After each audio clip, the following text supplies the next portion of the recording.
we're going to gild this ceiling rose. It is just a plastic ceiling rose that I bought from B&Q. And I've painted it in this red colour. In traditional water gilding, the object to be gilded is covered with clay bowl, and it's traditionally this clay colour. You can paint this yellow if you wanted to. The colour underneath gold does affect it, so red underneath gold will look a little warmer.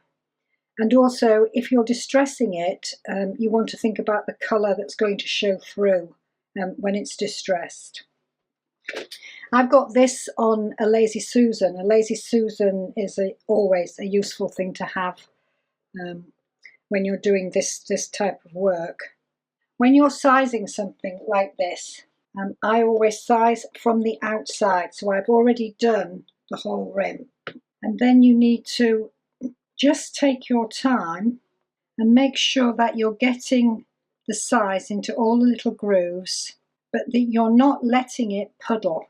Okay, you must keep checking that it's not puddling, because if it puddles, there's a chance that the top of it will dry and the bottom will stay wet.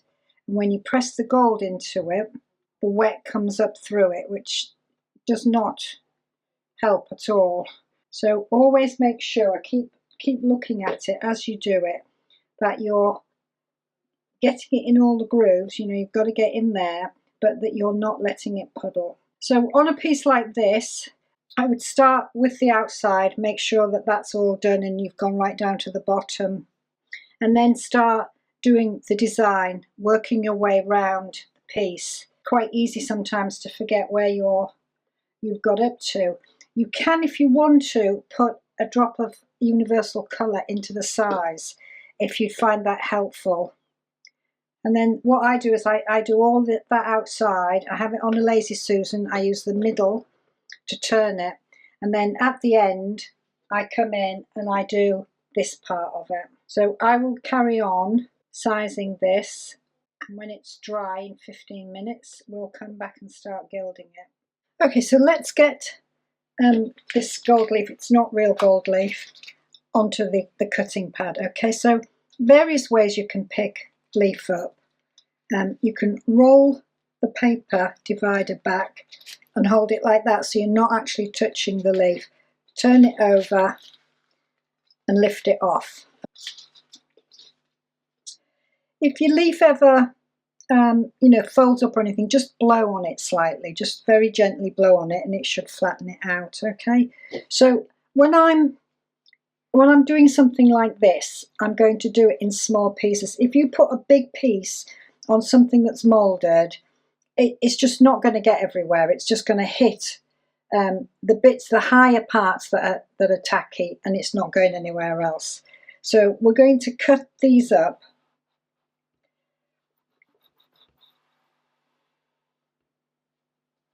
into sort of manageable pieces.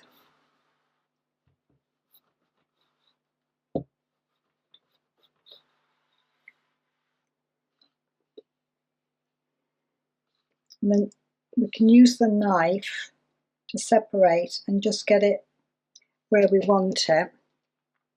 So a bit of Vaseline on the back of your hand, okay? Stroke on the back of your hand like so, and just hit down on the gold leaf.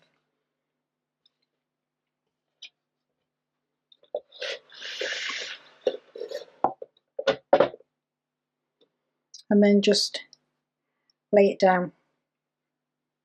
And just keep doing that.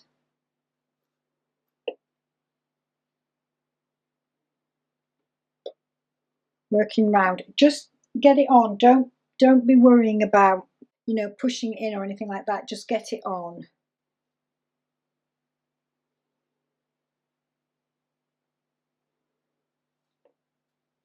Okay, so now we're just going to press it down.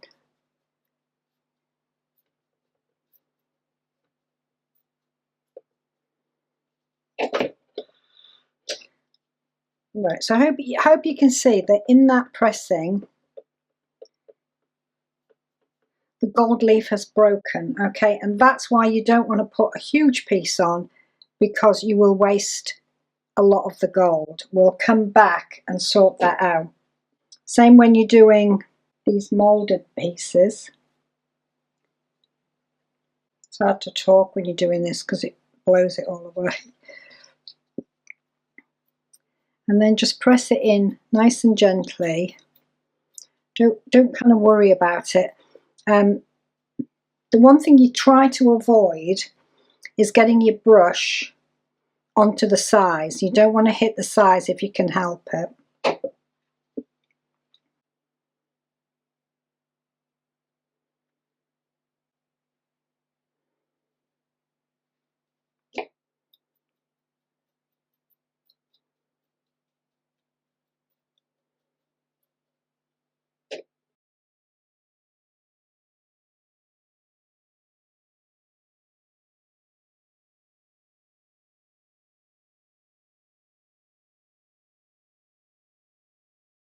Right, let's get another piece of gold. Hold it back so it's near the end. So you can pick it up without touching it and flip it over.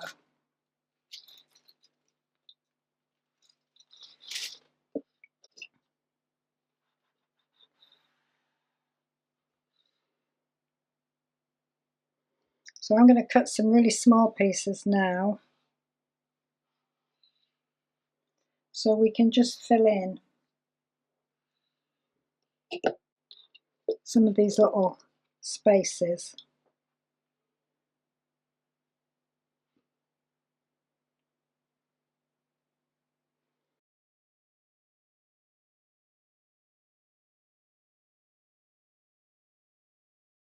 Keep doing that all around.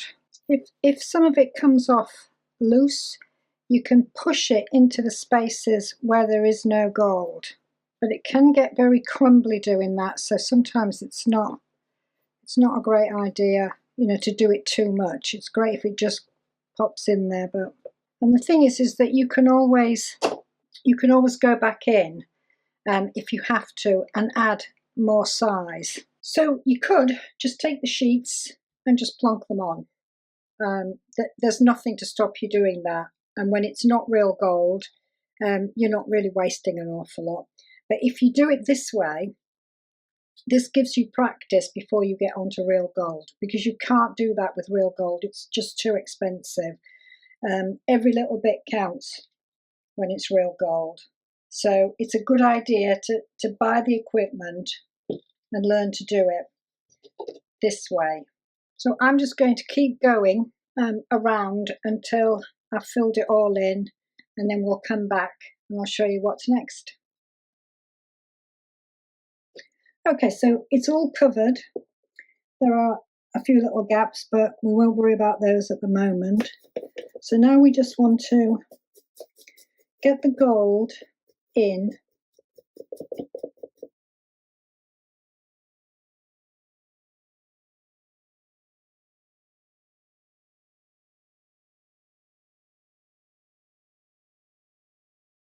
Okay, so I've got there, that's, must have just completely missed it. So we'll have to fix that. And another bit there. Oh, it's quite unusual.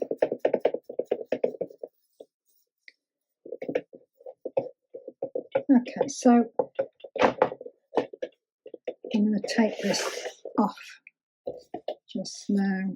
Right, so we're going to just burnish it in. And what often happens when you do this is any areas that still have size on them that you didn't cover, they'll get covered with these bits that are going loose. So it will cover. Right, so I've got quite a number of holidays.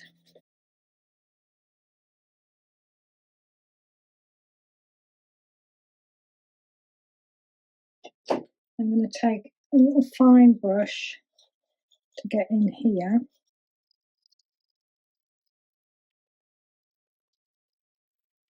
Okay, so I'm going to take this to the bin and just get rid of all these loose pieces. So I've used this microfiber cloth, which comes from Colner. I get that from Gold Leaf Supplies, to just burnish it up. And what I like to do then is just take a look at it, take a look at the misses. These are complete misses. Okay, they have to be redone. I will resize those and do them again. That is not antiquing. But there are little areas and little areas in the sides.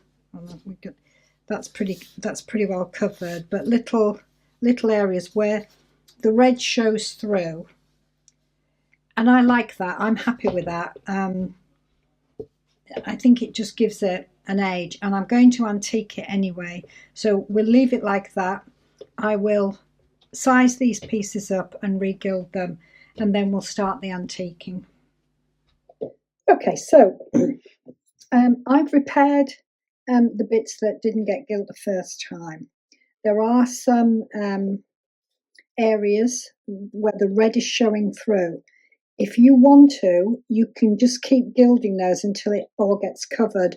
I happen to like it on something like this. I like the antiquing nature of the paint, the red paint showing through, so I'm going to leave it. I have put a coat of varnish over it. This isolates the gold leaf because it's not real gold leaf. It isolates it from the next step. I've mixed up an antiquing glaze. I'll put the recipe for the antiquing glaze in the notes, but it's just, some artist's acrylic and some glaze, okay? And then we'll start just putting that on. And so we're just going to brush this in, get it into the grooves, and then you're just going to take a soft lint-free rag and just sort of knock over the high points so that you're not just wiping it all back off. You're just softening, and those high points in something that is really antiqued. All the high points, they stay shiny because they get polished, and it's these grooves and things that tend to get dirty. So they're the things that you want to look antiqued. And it's up to you at this point how much you put on. I just want to say I'm able to hold this now with nothing on my fingers because it's got a coat of varnish on. So if you want it, heavily antique, then you leave more of the glaze on. You can alter the colour of the glaze as well and go for something darker. Eventually you'll work out which you like, which of the glazes and the colours that you like, and you'll have your own favourites for doing the antiquing. So I'm just going to go around the whole thing like that. We'll let it dry, and then we'll get to the next step.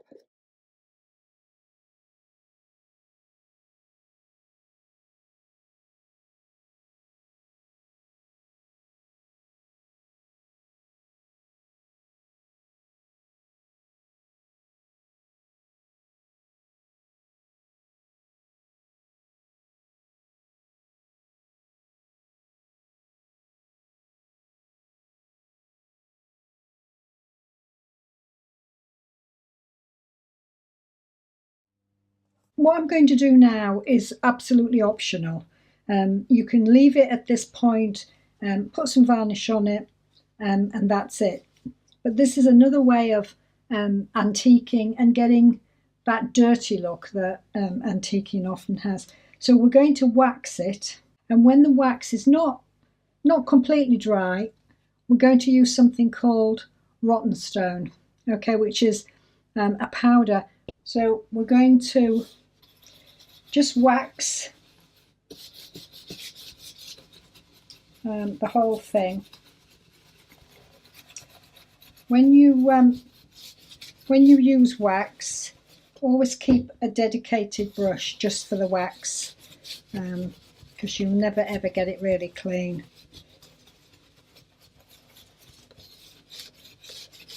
And the wax will give it a nice protection, a nice soft finish.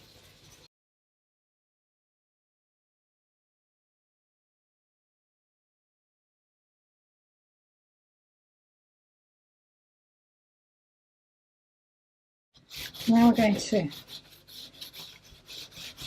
just buff it up a little bit. And you're really concentrating on the higher points.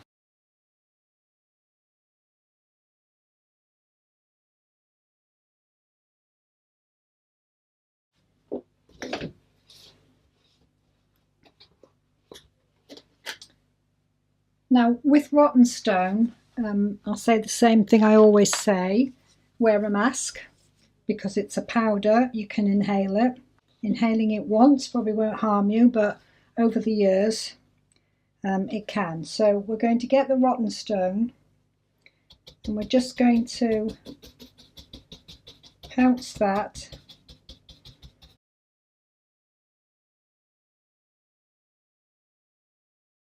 so just get it all over.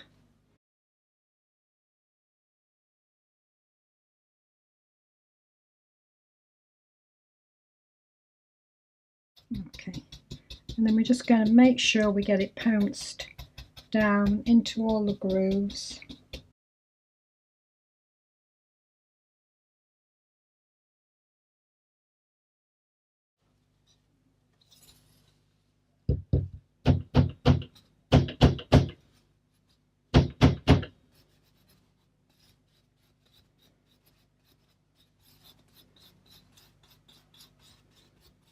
Okay, knock it all off.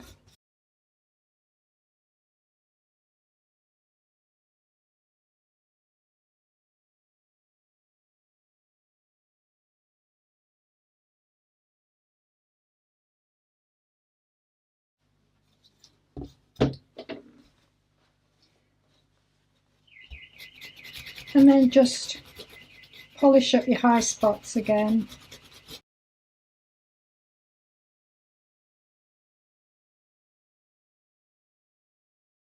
And what that gives you is just that sort of dirt look in the grooves where dirt would normally collect if this was a genuine old piece. You don't have to overdo it, you don't even have to do it. It's just another thing that you can use to make something look old.